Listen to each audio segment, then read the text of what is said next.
Ազգային ժողովի մեծարգո նախագահ, հարգելի փոխնախագահներ, կառավարության հարգելի անդամներ, ազգային ժողովի հարգելի падգամավորներ, շնորհակալ եմ հետաքրքիր քննարկումների համար, հնչեցված բազմաթիվ մտքեր արժեքավոր են, որոշները ավել, որոշները պակաս, որոշները արժեքավոր են իրենց անարժեք լինելու մեջ, որովհետև մտածելու երբեմն ավելի ակտիվ տեղիք են տալիս։ Ես քննարկմանը ամբողջ մասնակցեցի եւ հետևում էի մտքերի փոխանակությանը եւ ես ինձ հարց էի տալիս, որ եթե ես լինեի ընդդիմադիր, ինչպես կքննադատեի մեր կառավարությանը եւ կքննադատեի արդյոք թե ոչ, եւ հետո արձանագրեցի, որ աշխարհում չկա եւ երբեք չի եղել եւ երբեք էլ չի լինի որևէ կառավարություն, որին օբյեկտիվորեն եւ սկզբունքորեն հնարավոր չլինի կամ պետք չլինի քննադատել։ Դա ըստ էության ժանր է, որտեղ ընդդիմությունը քննադատում է, իշխանությունը հակադարձում է, որը շատ կարևոր ժանր է, հատկապես ժողովրդավարական երկրներում, որովհետև այդ քննադատության ընթացքում շատ բաների մասին կրկին մտածելու, վերանայելու, անդրադառնալու, եզրակացությունների գալու հնարավորություն է ստեղծվում, եւ այս առումով այս քննարկումը ինձ համար օգտակար էր, որովհետև շատ խոսվեց մեր քաղաքական թիմի կառավարման 7 տարիների մասին, եւ դա լրացուցիչ ազդակ էր, որպեսզի ինքս էլ մտածեմ մեր կառավարման 7 տարիների մասին եւ ես ինքս էլ ելույթներին զուգահեռ մտածեմ իմ վարչապետության 7 տարիների մասին եւ փորձեմ պատասխանել հարցին, գլոբալ հարցին, որովհետեւ գիտեք դետալների մեջ կարելի է միշտ էլ առանձնահատկություններ գտնել եւ դրանց վրա կենտրոնանալ, քննադատել կամ չքննադատել։ Բայց մեծ պատկերի մեջ, երբ որ ես ինքս ինձ հարց եմ տալիս, ինչպիսին էր վիճակը 2018 թվականի հունիսին եւ ինչպիսին է վիճակը 2025 թվականի հունիսին, ինչպիսին է ես 2018 թվականի հունիսին եւ ինչպիսին եմ ես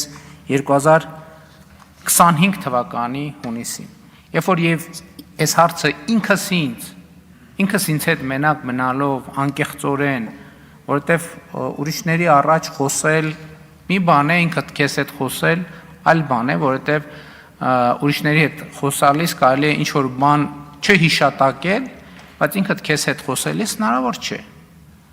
որևէ բան չհիշատակել, որովհետև այդ ամբողջը հիշատակված է։ Եվ հիմա ուզում եմ հետևյալը խոսել, երբ որ ես մտածում եմ իմ մասին 2018 թվականի հունիսին, երբ որ ես նոր Հայաստանի Հանրապետության վարչապետ դարձա, ընտրվեցի, շատ արագ ես ինքս ինձ համար արձանագրեցի, որ ես Հայաստանի Հանրապետության վարչապետ եմ պայմանականորեն եւ ես ավելի շատ ֆորպոստի վարչապետ եմ։ 2025 թվականի հունիսին ինձ համար ամենաշատը հենց սա է փոխվել, որ ես արձանագրում եմ, որ Հայաստանի Հանրապետության լիարժեք եւ ամբողջական վարչապետ է։ Ինչի շնորհիվ է տեղի ունեցել այս ամենը։ Իհարկե, քաղաքական թիմի, քաղաքական կուսակցության դերը որևէ կերպ հնարավոր չի նսեմացնել խորհրդանական մեծամասնության, բայց ես ուզում եմ ընդգծել, որ սա տեղի է ունեցել առաջին հերթին մեր նահատակների եւ Հայաստանի Հանրապետության ժողովրդի շնորհիվ։ Բայց ես նաեւ ուզում եմ պարզաբանել, թե ինչ նկատի ունեմ ֆորպոստ ասելով, որովհետև սովորաբար ֆորպոստի խոսույթը մեր իրականության մեջ ներմուծվել է կապակցված մի կոնկրետ երկրի հետ, բայց շուտով ես ինքս ինձ համար միայն վարչապետի պաշտոնում արձանագրել եմ, որ դա ահավոր մեծ անարդարություն է ֆորպոստացման ֆենոմենը կապել մի երկրի հետ։ Իրականում այդ ֆորպոստացման process-ի մեջ ներգրավված են եղել բազմաթիվ երկրներ, այդպիսի երկրներ եղել են հյուսիսում, այդպիսի երկրներ եղել են հարավում, այդպիսի երկրներ եղել են արևելքում եւ այդպիսի երկրներ եղել են արևելքում։ Շատ ավելի կարևոր է որ արձանագրել, որ ֆորպոստացման կրիտիկական մասսան ոչ թե եղել է մեզնից դուրս, այլ ֆորպոստացման կրիտիկական մասսան մենք ինքներս ենք եղել։ Մենք ինքներս ենք ապահովել եւ հետեւյալ տրամաբանությամբ մենք ինքներս մեզ հաշիվ չենք տվել, որ մենք Հայաստանի Հանրապետության կառավարություն ենք, խորհրդարան ենք, ժողովուրդ ենք, մենք ինքներս մեզ հաշիվ չենք տվել, որ մենք պետություն ենք եւ մենք ինքներս մեզ չենք փորձել ինքներս մեզ համար պարզաբանել, թե այնուամենայնիվ ինչ է պետություն, ինչպիսի պարամետրեր ունի այդ պետությունը, ինչպիսի վարքագիծ է ենթադրում պետություն լինելը եւ որ վարքագիծն է, որ մեզ դնում է պետություն լինելու անդին։ Եվ ես արձանագրում եմ, այո, 2018 եւ 2019 թվականին ես եղել եմ ֆորպոստի վարչապետ։ Առաջին հերթին այն պատճառով, որ եղել եմ այն տրամաբանության մեջ, ինչ տրամաբանության, որի հիմնական առանցքը եղել է հետևյալը, որ իրականում Հայաստանի Հանրապետությունը ոչ թե նպատակ երկիր է, այլ միջոց երկիր է մի ավելի մեծ նպատակ երկրի հասնելու համար։ Այդպիսին եղել եմ 2018 թվականին, այդպիսին եղել եմ 2019 թվականին։ 2020 թվականի նոյեմբերից հետո ես դեռևս եղել եմ ամենաֆորպոստի վարչապետի կարգավիճակում եւ կարծում եմ սա շրջադարձային կետ է եղել, երբ որ մենք մեր քաղաքական թիմը մենք բոլորս մեզ հարց ենք տվել, թե ի վերջո ինչ ենք մենք ուզում։ Մենք գտնվել ենք վերջնական եւ ամբողջական ֆորպոստացման գծի եզրին։ Եվ մենք մեզ հարց ենք տվել, մենք ուզում ենք այդ գիծը հատել, թե մենք չենք ուզում այդ գիծը հատել, եւ մենք որոշել ենք, որ մենք չենք ուզում այդ գիծը հատել, եւ այս այն կետն է, որտեղ մենք որոշել ենք, որ Հայաստանում պետք է տեղի ունենա արտահերթ խորհրդարանական ընտրություններ եւ ժողովուրդը պետք է կայացնի որոշումներ, իհարկե առաջին հերթին մենք ինքներս պետք է կայացնենք որոշումներ։ Եվ այս process-ը շատ կարևոր է արձանագրել, որ ինքը մի քայլանոց կոմբինացիա չի, եւ այս process-ը մի իրադարձությամբ չէ, որ կուլմինացիայի է հասել, բայց այնուամենայնիվ ես կարծում եմ, որ կա մի կետ,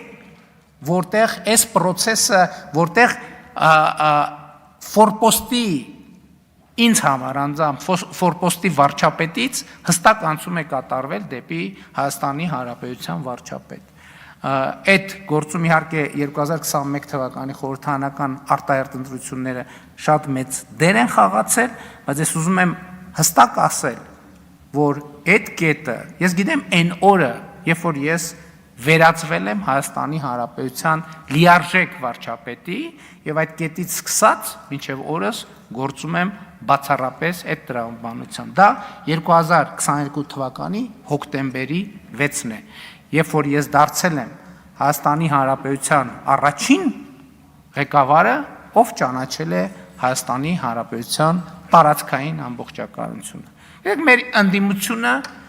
այս օրը եւ այս փաստը եւ նույնիսկ Հայաստանի սահմաններից դուրս օգտագործում են այն տրամաբանությամբ, որ ես առաջին ղեկավարն եմ, ով ճանաչել է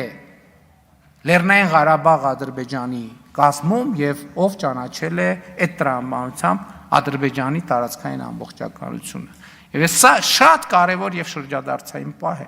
որովհետեւ իրականում եւ խորքային քաղաքական իմաստով եւ առարկայորեն ես ասում եմ մենք հիշենք այդ պահը։ Այդ մի ժամանակներ էր, երբ որ մենք արձանագրեցինք, որ նույնիսկ մեր ամենամոտ գործընկերները փաստորեն, եւ դա երևաց, դա ոչ թե տեսական թեզ էր, այլ պրակտիկ նշանակություն ունեցող միջավայր եւ իրավիճակ, երբ որ մեր նույնիսկ ամենամոտ երկրները մեր երկրի Հայաստանի Հանրապետության տարածքային ամբողջականությունը չեն ճանաչում։ Եվ սա մեզ համար շատ սթափեցնող մի բան էր։ Հենց այդ պահին էր, որ մենք ինքներս մեզ ստիպված էինք հարց տալ, բայց մի րոպե, մենք ինքներս Հայաստանի Հանրապետության տարածքային ամբողջականությունը ճանաչում ենք, որ մի հատ էլ ուրիշներից ենք նեղանում, որ Հայաստանի Հանրապետության տարածքային ամբողջականությունը չեն ճանաչում։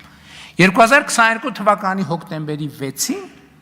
ես ճանաչել եմ Հայաստանի Հանրապետության տարածքային ամբողջականությունը, հասկանալով, որ Հայաստանի Հանրապետության տարածքային ամբողջականությունը պարփակված է հարևանների տարածքային ամբողջականությամբ։ Ինձ համար դա է այն կետը, որտեղ ավարտվել է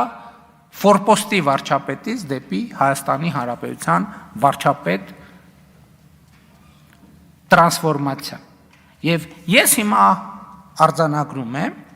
եւ արձանագրում այդ արել եմ, ուզում եմ նորից կրկնեմ, որ եւ ես սրանում միանշանակ համոզված եմ, որ մենք այսօր որպես պետություն ավելի անկախ ենք, քան երբևէ,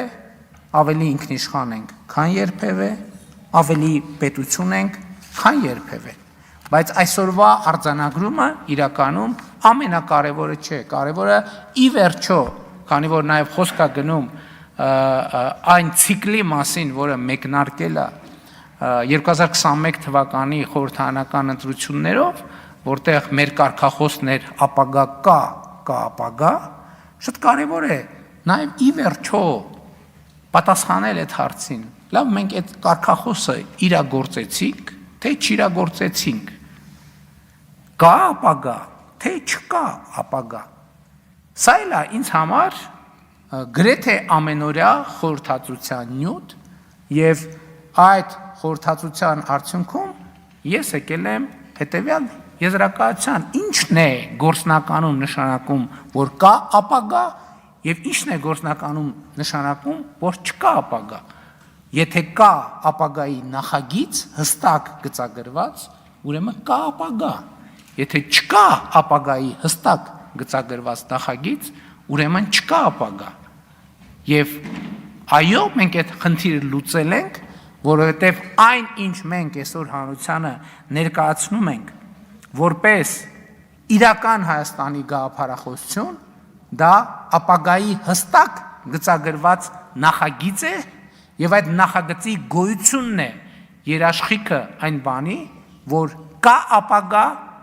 եւ այդ ապագան ունի շատ կոնկրետ պարամետրեր եւ այդ պարամետրերից կարեւորագույնը սեփական միջավայրում հարևանների հետ կարգավորված հարաբերություններ ունենալն է, լիարժեք եւ ամբողջական հարևանների տարածքային միջազգայինորեն ճանաչված տարածքների ամբողջականությունը ճանաչելը եւ դրանով սեփական տարածքային ամբողջականությունը, ինքնիշխանությունը եւ անկախությունը ճանաչելը։ Եվ ես ուզում եմ հստակ արձանագրել, որ վերջին 7 տարիների պատմությունը հարգելի ներկաներ, ինչքան էլ փորձ արվի այլ կերպ ներկայացնել, հենց այս համատեքստում, հենց այս տեսակետից հաջողության եւ ոչ թե անհաջողության պատմություն է։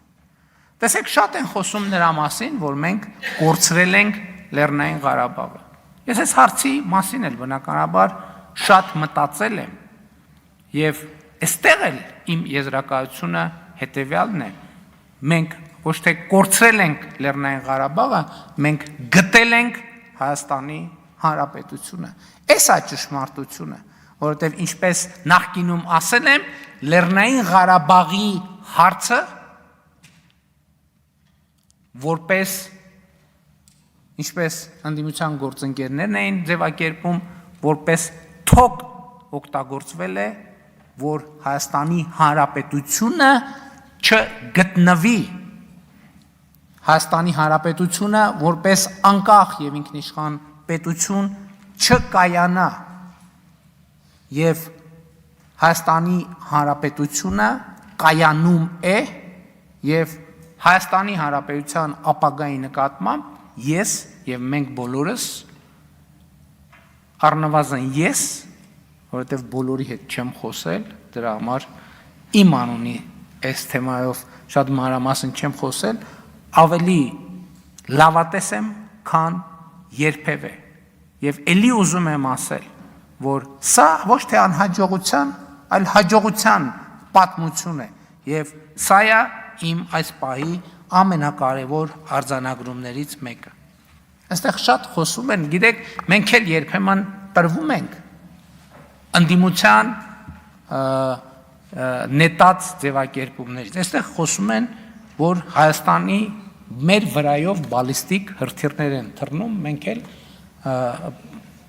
Հայաստանի վրայով ոչ մի բալիստիկ հրթիռ չի թռնում, ընդհակառակը Հայաստանի վրայով թռնում են օդանավեր այն քանակության, որ Հայաստանի պատմության մեջ երբեք չի թռել, բայց ես չեմ ուզում սա ներկայացնել որպես հաջողության պատմություն այս տրամաբանությամբ, բայց ուզում եմ ճշգրտել, որ մեր վրայով բալիստիկ հրթիռներ չեն թռնում, եւ ես ուզում եմ ուրիշ բան ասել ձեզ, որպես Հայաստանի Հանրապետության վարչապետի պաշտոնը արդեն 7 տարի զբաղեցնող մարդ։ Հայաստանի Հանրապետությունը երբեք միջազգային իրադրություններին եւ իրավիճակներին, տարածաշրջանային հնարավոր խնդիրներին այնքան պատրաստված չի եղել, ինչքան պատրաստված է այսօր։ Եվ դրա ամենակարևոր արտահայտությունը այն արտաքին հարաբերություններն են, բալանսավորված եւ բալանսավորման արտաքին քաղաքականության արդյունքում, որը մենք ունենք։ Այո, խաղաղության գործընթացի դինամիկան է Ադրբեջանի հետ, այո, Թուրքիայի հետ ակտիվ երկխոսության գործընթացն է, այո, տարբեր ուղղություններով մեր հարաբերությունների եւ մեր վիճակի կարգավորումը եւ մեր միջազգային հեղինակության աներկբա եւ աննախադեպ բարձրացումը։ Էլ եմ ասում, մենք շատ պարզ ենք նայում դրան, որովհետև արդեն դրանք իրողություններ են։ 2026 թվականին Հայաստանը հյուրընկալելու է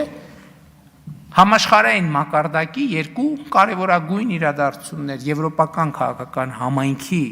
գագաթաժողովը եւ կենսաբազմազանության COP17 համաժողովը։ Սրանք պատահական չեն եւ սրանք հաջողության պատմության ֆիզիկական արտահայտություններն են։ Շատ խոսվեց եկեղեցու հետ կապված իրադրության մասին։ Այո, փորձ են անում ներկայացնել, թե մենք պայքարում ենք եկեղեցու դեմ։ Իրականում մենք կանգնել ենք եկեղեցու սրբության սրբոցը նվիրապետությունը պաշտպանելու դիրքերում։ Մենք այսօր այլ բան չենք անում, քան եկեղեցու 356 թվականի Աշտիշատի ժողովով հաստատված նվիրապետությունը պաշտպանելն է։ Աշտիշատի ժողովում սահմանվեց, որ եկեղեցու վերնախավը պետք է լինի ուսակրոն։ Ինչու՞։ Առաջինը դավանաբանական հիմնավորումներով, որովհետև այդ դավանաբանական հիմնավորումներն է, որ եկեղեցու եւ Հիսուս Քրիստոսի եկեղեցու ծառաները, ամենանվիրված եւ հավատարիմ ծառաները պետք է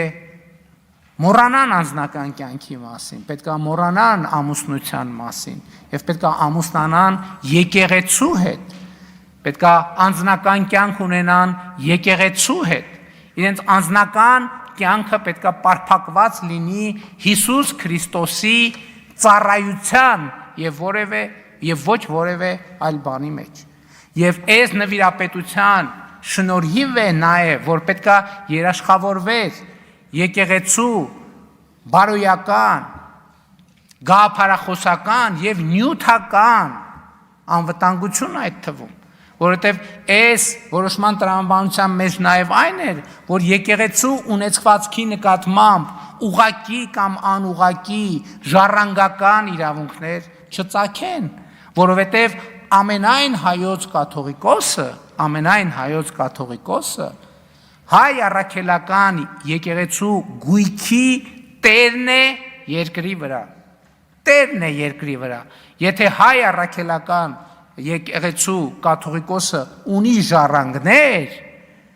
այստեղ անխուսափելիորեն ծագում է ժառանգական իրավունքը։ Կուսակրոնության, նվիրապետության ուխտը, նվիրապետությունը նաև նրա համար է սահմանվել,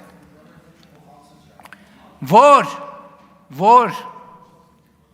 անձնավորված որոշումներ չլինեն, եւ դրա եթե ես հատուկ կարդացի կուսակրոնության ուխտագիրը, որտեղ մարդը անձնական բոլոր բաներից, բոլոր այսպես արտոնություններից կամավոր զրկվում է։ Իսկ այսօր մենք հակառակ պատկերն ունենք։ Մոմի գործի բանը, հազար ներողություն ես բառիս համար, մոմի գործի նայողը կաթողիկոսի աղբոր տղան է, կաթողիկոսի չէ, Կտրիչ Ներսիսյանի։ Ամենամեծ թեմի առաջնորդը Կտրիչ Ներսիսյանի եղբայրն է։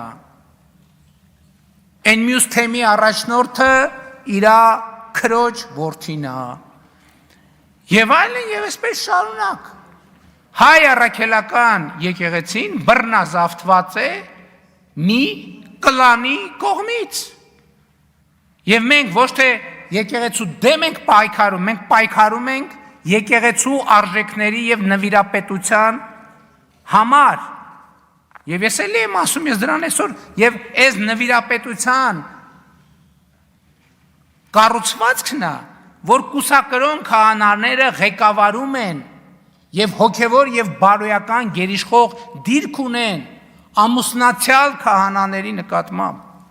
Բայց մարդիկ, որ չեն կարող մի ամիս առանց ինչպես կնոջ ապրել, իրանք ինչ իրավունքով են ղեկավարում ամուսնացյալ քահանաներին, ովքեր իրենց ուխտը չեն խախտել, ովքեր Աստծու առաջ եւ հանրության առաջ ազնիվ են եւ իրենց ծառայության մեջ առաքինի։ Ով է օրինակ Կտրիչ Ներսիսյանին իրավունք տվել հրահանգ տալ ամուսնացյալ քահանային։ Ոնց կարա կուսակրոնության ուխտը խախտած եւ չեմ ուզում ամբյոնից էլ այդ բառը պաշարը օգտագործել, ասենք Սամվել Առաքելյան կոչվող ոմը մեկը ոնց կարա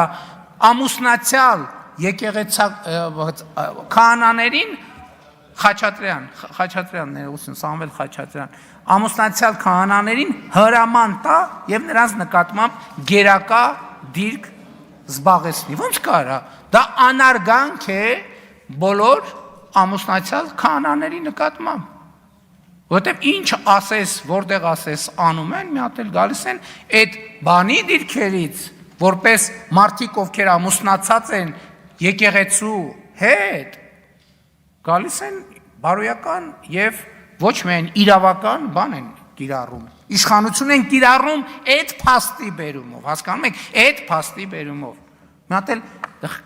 ոնց կար կաթողիկ ասում են կաթողիկոսի անձնական կյանքը։ Հասկանում եք։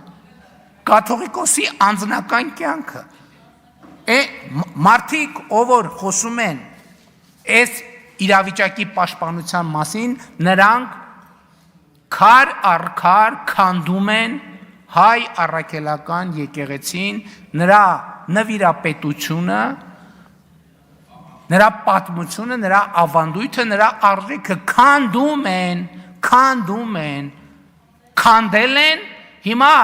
վերջին ավերակներն են ուզում տան, եւ մենք դա թույլ չենք տալու։ Ես ասում եմ ինքս որպես մարդ, ով ունի հոգեվոր զգացմունքներ։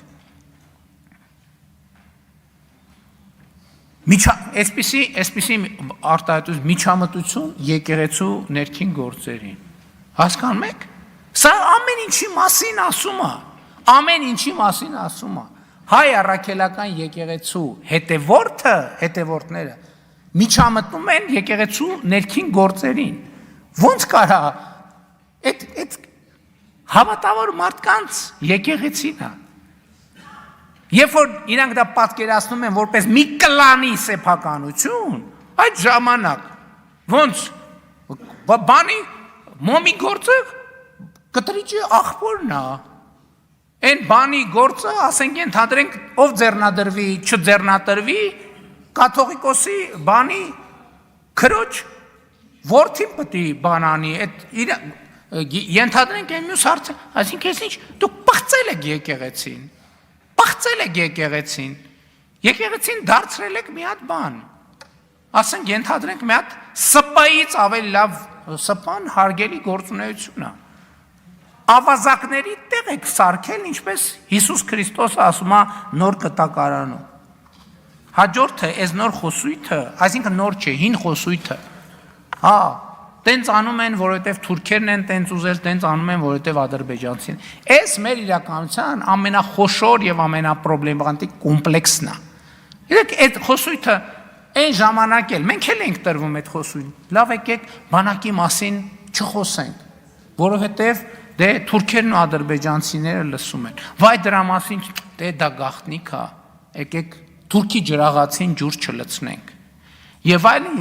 Եվ այս մի հատ ուրիշ շատ կարևոր բան կա։ Ես երբ որ խոսում էի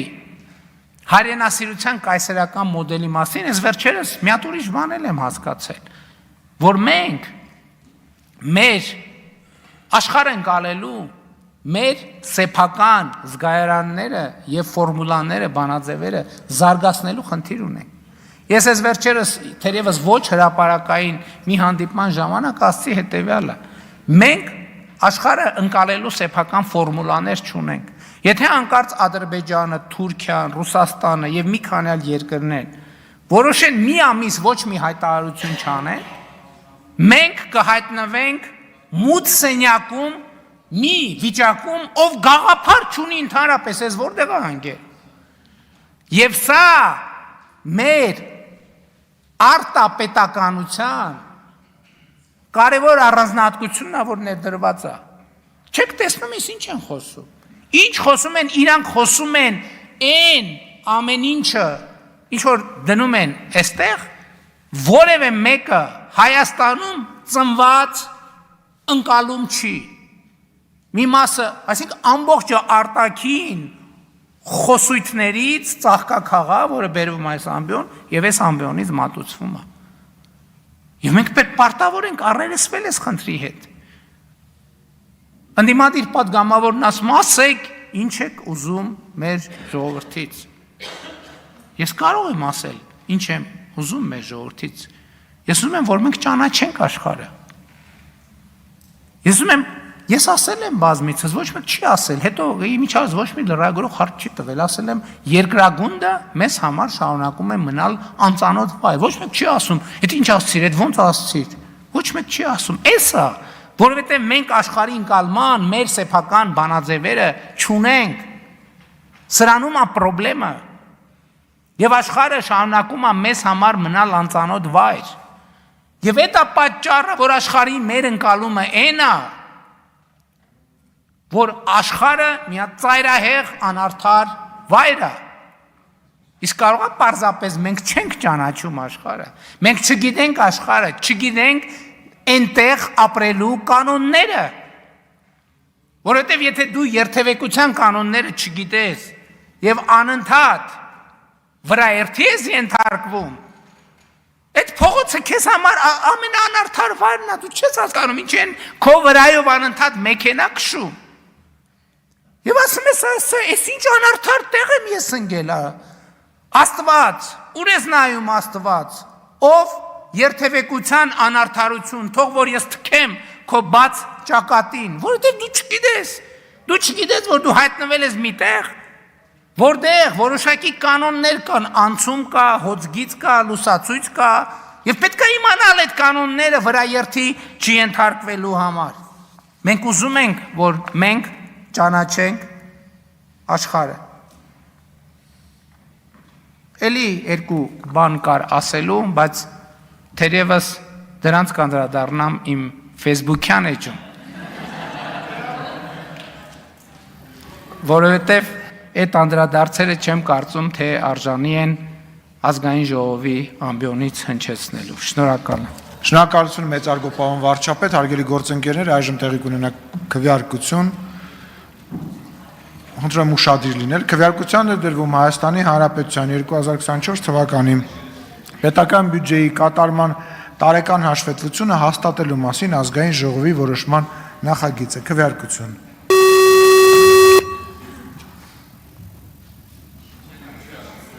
Ես նույն կնոպկեքից ունեմ ու ես էլ եմ տեսնում, որ չի աշխատում։ Պարտադիր չի, բոլոր 70 հոգով ասեք չի աշխատում։ Չէ, իմ մոտ նույն ձև է։ Հավասարություն է մեր երկրում, փոխվել է ամեն ինչ, պարոն Բագրատյան։ Այնուամենայնիվ չի աշխատում։ 63 կողմ դեմ 0